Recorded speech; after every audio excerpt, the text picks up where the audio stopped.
everyone, I hope you guys are doing fine. I welcome you all to the day 11 of CA Inter question series, and today the topic is audit procedures. A quick update, I have already completed all the chapters of strategic management and updated the same in the channel's playlist. If you haven't checked it out, just go and practice those questions and rock in your exams. So let's get started.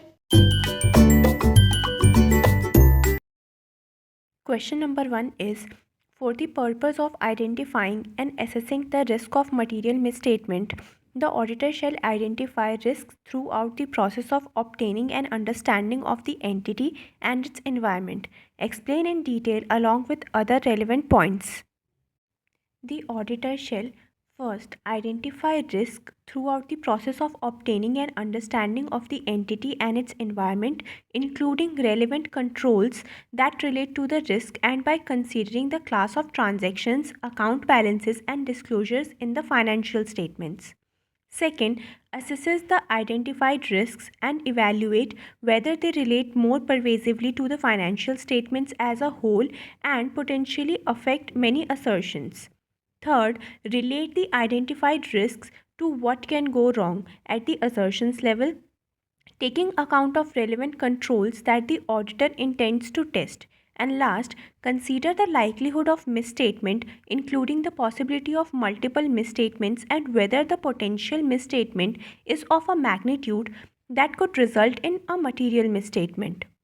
Question number 2 is, CAL is in the process of finalizing his risk assessment procedures of Effluent Limited, which include observation and inspection that may support inquiries of management and others.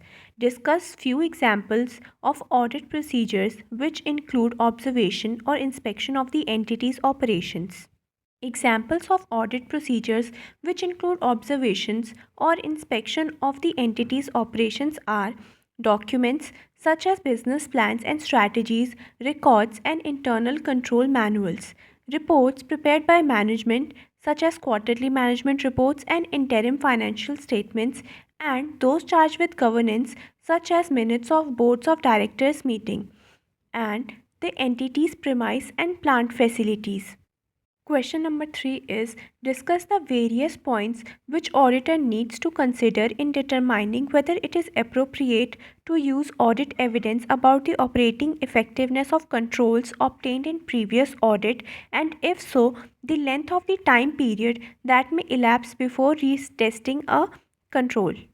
In determining whether it is appropriate to use audit evidence about the operating effectiveness of controls obtained in previous audit, and if so, the length of the time period that may elapse before retesting a control, the auditor shall consider the following. First, the effectiveness of other elements of internal control, including the control environment, the entity's monitoring of controls, and the entity's risk assessment process. Second, the risk arising from the characteristics of the control, including whether it is manual or automated. Third, the effectiveness of general IT controls. Fourth, the effectiveness of the control and its application by the entity, including the nature and extent of deviations in the application of the control noted in previous audits, and whether there have been personal changes that significantly affect the application of the control. Fifth, whether the lack of a change in a particular control poses a risk due to changing circumstances. And last, the risk of material misstatement and the extent of reliance on control. Question number 4 is, discuss what is included in risk assessment procedures to obtain audit evidence about the design and implementation of relevant controls.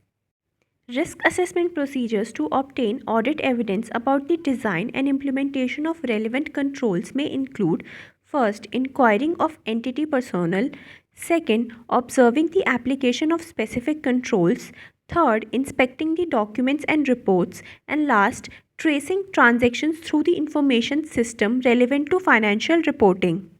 Last question is, when more persuasive audit evidence is needed regarding the effectiveness of a control, it may be appropriate to increase the extent of testing of the control as well as the degree of reliance on controls. Discuss the matters the auditor may consider in determining the extent of test of controls. Matters the auditor Considering determining the extent of test of controls include the following. First, the frequency of the performance of the control by the entity during the period. Second, the length of time during the audit period that the auditor is relying on the operating effectiveness of the control.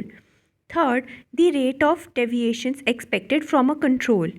Fourth, the relevance and reliability of the audit evidence to be obtained regarding the operating effectiveness of the control at the assertion level. And last, the extent to which audit evidence is obtained from test of other controls related to the assertions. I hope you guys enjoyed and found this video helpful. Do like the video and subscribe to the channel, and I'll see you in the next video with new chapter and new questions. तब तक मेहनत करते रहें और आगे बढ़ते रहें.